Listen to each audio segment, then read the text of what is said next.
Well, good morning, everybody. It's great to be here. And when I say it's great to be here, I really mean that because traffic was really bad this morning, so it took me a while to get over here.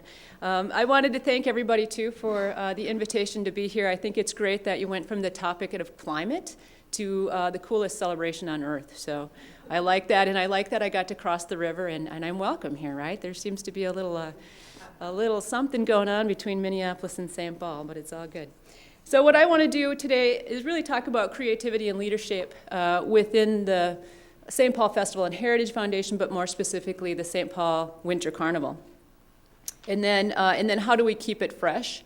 And then talk a little bit about kind of what I've learned along the way. I've been in the nonprofit world for about 15 years, so it's great to be part of the nonprofit world. I really appreciate having that mission that helps drive us and connect us more to people. Corporate world is great, and sometimes that happens, but it seems in the nonprofit world that's a little bit easier to do that. So going into the St. Paul Festival and Heritage Foundation, I guess my bold didn't come through here, but really, it's just the first few words in there that we really focus on, and that's to foster a sense of community pride and belonging. And so what we're really trying to do is give reasons to celebrate. Give people reasons to be proud to live in this area. You know, there's plenty of times throughout this year, especially from, say, November through, well, it can go as far as May sometimes, I think, about why do we live here? It's so cold, and there's, you know, the traffic and the challenges that come with this climate, and we choose to celebrate that and create fun things around that. So our first festival, anybody want to guess what the first year was that St. Paul Winter Carnival was produced? We're older than MIA, I'll say that for you. 1886. Yeah, so 100, anybody want to do the math? We just finished our 129th year, gearing up for our 130th birthday year celebration. So that's a long time. That's a really long time. How do you keep a 130-year-old brand fresh? We've been running consistently since 1946, so I think that's important to know too. So what makes it the coolest celebration on Earth? Really, 80% of what we do is the same from year to year, so we need to pay attention to what we're doing and how we're doing it and keeping it fresh within that. And so what we're trying to do is really create a winter playground. We want to give people reasons to come to St. Paul, to come outside, come play, come invite your neighbors, invite your friends, invite people from work to come down and see this crazy thing that we do every year. One thing we need to mention too is we have a really strong legend component as well. And so any Winter Carnival fans, maybe I should start there, yeah, okay. So we have kind of a unique thing. We have two kings, makes one of our festival unique. So we have a king who likes it cold, King Boreas, and he's got a queen and a whole family that goes with him. And then we have Volcanus Rex, who likes it hot. And so really the reason behind the festival, or this legend piece behind it, is we celebrate the 10 days that King Boreas rules. So we make a winter playground for those 10 days. And really I want to mention too, as signature events, every festival has them. So it's kind of what makes us, us. And so when you go out to the Tournament of Roses, which I got to do last year, it was awesome. Not last year when it was 30 degrees, but the year before when it was 75, which was great. You know what you're going to get. You know some of the things that you're going to see. You're going to see a parade and you're going to see a football game. Those were great. When we go to the Macon, Georgia, Macon, Georgia Cherry Blossom Festival, we know we're going to see cherry blossoms. We're going to see lots of people wearing pink. And so there are things that just make every festival kind of unique. It's the signature event. So I'm going to run through some of our signature events. I have a lot of pictures, so hopefully pictures are worth 1,000 words here. So this is our Rice Park Playground. This is our ice bar. So we serve Cannon River wine, and then we do Summit beer. And we really are giving people an opportunity to come down. You can see the people behind. This is from this year, so you can see my bar manager off to the left there in just a sweatshirt because he's working very hard. We do an ice carving competition. So again, these are things that not every festival can do. So these guys, it's a 48-hour competition. So they begin Thursday morning at 9 o'clock, and they get done Saturday morning at 9 o'clock. And so they're operating literally for 48 hours straight. We don't give them a place to sleep, so they crash when and where they can. We do feed them throughout the 48 hours. And then we end up with some really cool signature pieces in Rice Park and the surrounding area.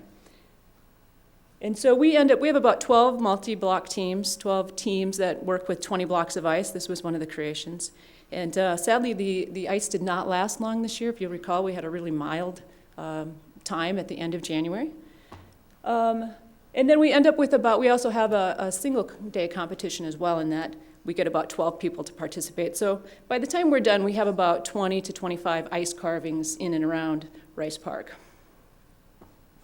We also do a half marathon, so again, we're kind of doing that shock value. What? You run a half marathon in January when it's 0 or minus 10? So that's one of the things that we do. We do not 1, not 2, but 3 parades. So we have a pedestrian parade. We have each of the Saturdays then have a parade as well. This is kind of fun. I mentioned the other festivals. They come and visit us as well. So this is the Florida folks who are dressed pretty appropriately. Sometimes they are not. So they come and visit us, and it's really a great way to kind of share what all the festivals are doing. We take ideas home, back to their own festivals. We can talk to the board of directors. We talk to this legend piece and see what other people are doing to make things successful. That really helps us kind of bring in that creativity throughout our events.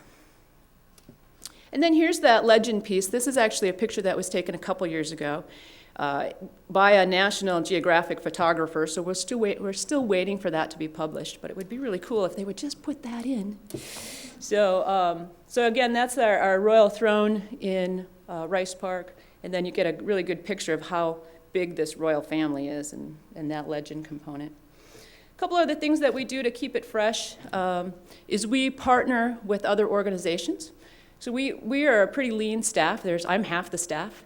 So yeah, I know. And then I have a 3/4 event manager and a 1/4 person that does some admin for us. So we really rely on partnerships. We really rely on volunteers. We really rely on the community to help us get things done. So one of the things that was added a few years ago was the Beer Dabbler produces the Beer Dabbler. And so they get anywhere really from, I think last year I know they tapped out at 10,000 people, at 10,000 people. And they had about 150 breweries there, 300 different kinds of craft beer. And people go and drink outside for 4 hours. Again, weird, right? I mean, that's not happening everywhere around the country. Another great partner of ours is the Vulcans, so that's that other side of our festival. They've created pretty much their own event out at the snow park at the fair. And we support them through promotion efforts. I should back up. Beer Dabbler actually gives us a nice sponsorship dollars to tie into some of our media, and I'm going to share some of those media numbers and some of our media reach. But the Vulcans really help us expand the breadth and the depth of our programming. And this one is my favorite event. I've never been to this event, but it's still my favorite. This is the St. Louis City Cat Show. It makes the paper every single year. It's so hilarious. So you can see this little cat right here. Can you see this cat? Does he not look happy? No, he doesn't. So every year, our king and queen come and crown the winning male and female cat from the cat show. Crazy, weird, fun, right? So how do we keep it fresh? I mean, we're working with 130 years of events that have been done before, and how do we continue to build on those? So this is the 1886 Ice Palace. So that's old. I mean, the first Ice Palace was one of the first buildings with electricity in St. Paul, which I think is amazing. So what do we do? So obviously, we make changes within each event. Some of those changes happen organically. So our ice carving competition, for instance, they're not going to do the same, art that they did last year. And so they actually submit drawings to us in advance, and then they get judged on how close their art was to their actual item. And it's pretty significant prizes, so they're pretty dedicated and pretty interested in what they're doing. So that keeps it fresh. So sometimes things just happen organically. Other times, we can put themes in. So sometimes our ice carving competition will have a theme. Sometimes our parades will have a theme. Sometimes St. Paul Winter Carnival will have a theme. Not always, but it's a way to mix things up. The fun for me personally in this 80%, these signature events, is how do we do it better? Okay, we know we're going to do it next year. So what do we need to do this year to make next year better? Question? Oh, no, okay. But ask me questions too. I'd much rather have an interactive conversation than me yakking at you for 20 minutes, so let me know. And then, and how do we automate this? There's so many things, again, that we do year after year, so how do we do it smarter? And, the day I found Google Forms, I was a happy girl. I mean, that has saved me countless hours. It's kept literally hundreds of emails out of my inbox by having one little form. Hey, click here if you're going to RSVP for the volunteer party. So I'm a big fan of technology, and I use it where I can. And then the other thing that we need to do is we need to put less burn on the staff and our interns, because, as I mentioned, we're a small staff. So, and event planning is notorious for burnout. There's just so many details. It's so deadline driven. If you forget a detail, it'll show. I mean, if you forget the porta potties, people are going to notice. They're going to notice real quick. So, and then for the fun part here, so what do we do the other 20%? And that's where our new events come in. And this is where we spend a lot of our time. This is where, even though it's 20% of the event, it gets 80% of the media coverage. So we spend a lot of time coming up with these goofy things that we try to do. And it's where the fun is. This is where the creativity comes in. This is where the leadership comes in to maybe get out of some volunteers' way to let them do some things that they want to champion and really, really do. So our number 2 question is, what's new? Anybody want to guess what the number 1 question is? When's the next Ice Palace? So I get to ask that all the time. And now we somewhat have an answer, so that's good. So keeping it fresh. So this is some of our media stats. We do work with a PR firm. We pay them a small amount and then give them some sponsorship recognition as well. So it is Niemer Fieger that we work with. They do a fantastic job. They've been our partners for about 8 years. But they help us really generate some impressive numbers. For TV, we get 289 segments. The reach was 23 million. The total value was 1.1 million. This is a 10-day festival. Print, we had 73 either stories or mentions, 18.2 million impressions, and a total value of $500,000. Our website, this was a brand new website. We launched it November 1st, which was a little close to the event, but we got it done, and it performed very well. But since November 1st, we've had 286,000 sessions, and we've had 1 million page views. That's awesome. I love that. And we try to pay attention to that. We figure out where they're going and what information. And then we have about 10,000 Facebook fans right now. And then we have an email distribution list of about 15,000 names. So how do we keep it fresh? We spend a lot of time evaluating the event as it happens. So where are the gaps? What did we think about that didn't work right? What's possible? Think big. So my goal is, if my insurance guy goes, oh, that's big. That's thinking, right? That's like, oh, okay, good. This hasn't been done before. He's going to have to go think about that one and see what and if we can do. What will people find fun and unique? So again, I've talked about that already. A couple more things too is what are people talking about? What's in the current news? We weren't successful, but when Paul Molitor kind of jumped back into the news for the Twins stuff, we tried to get him for our Torchlight Parade, Grand Marshal, and he was out of town, so wasn't able to do it. But it's kind of fun because that builds excitement. It's what's current, it's what people are talking about already, and it ties into what we want to do. So here are some of the new events that we did this year, which were kind of fun. So this is an example of keeping it fresh within an event that we already do. So we run the country's largest jigsaw puzzle contest. Right? So we had 72 teams compete, and there is a waiting list. So it could be bigger if we had space. And we used a company, a local company, with a local artist to create a piece of art that was just for us. And that was great. And this is the winning team here. And this is a 1,000-piece puzzle, and they got it done in an hour 30. Not everybody did. We had to kick some people out. Another thing that we do is we partner with other iconic things in the area. So this is a Red Wing Pottery company, and they created some things special for us. So this is a little pitcher, and then a cup, and then a shot glass, which sold very well at Winter Carnival. So this is another thing. This was one of our new events this year, a pie eating contest, right? Because every festival should have a pie eating contest. And what was fun about this is I had the pie sponsor. So I had somebody who wants to give me pies. I have no idea what to do with pies in Winter Carnival. And it took me quite a while to figure out, well, let's try a pie eating contest. So here's the pie eating contest. So we, of course, did blueberry, so it was deliciously messy. And we have, again, a waiting list. We had 10 people say, of course, I'll do that. This is on our outdoor stage.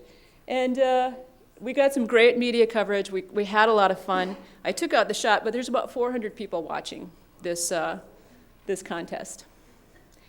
And it's not a really good pie eating contest unless somebody throws up, so that happened. So that was awesome. And they got like a $50 gift card. Not for pies, but for a restaurant. Another thing that's pretty current and relevant is The Voice. So everybody knows what The Voice is. This is Kat Perkins. So she played on our outdoor stage this year. What a great person, what a great performer. Just embraced our event. We made her the Grand Marshal for the first weekend, so we put her in a hot air balloon basket and took her through the parade. And she just had a wonderful experience and did a great job of pulling in the crowd. I do have the crowd shot on this one. And so we packed Rice Park on a Saturday night, and that's fun. I mean, that's just, again, it's what people were looking for. It was very family friendly. It ran all ages. You'll see young kids to adults in there.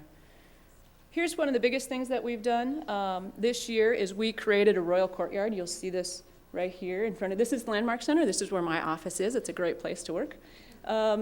And then, so this royal courtyard, so this was one of the things the insurance company went, oh, let me check on that. I'm not sure. So here's a couple interior shots of that. Just we did some historical banners, kind of add some things. But another media part of this, another way to keep this fresh, and we haven't harvested ice since the last Ice Palace, which was in 2004. So we went back to harvesting ice. So this is on Lake Phelan, and this machine right here is the actual cutter. So we got a sweeper, and then they cut these into like 700-pound blocks, which is very cool.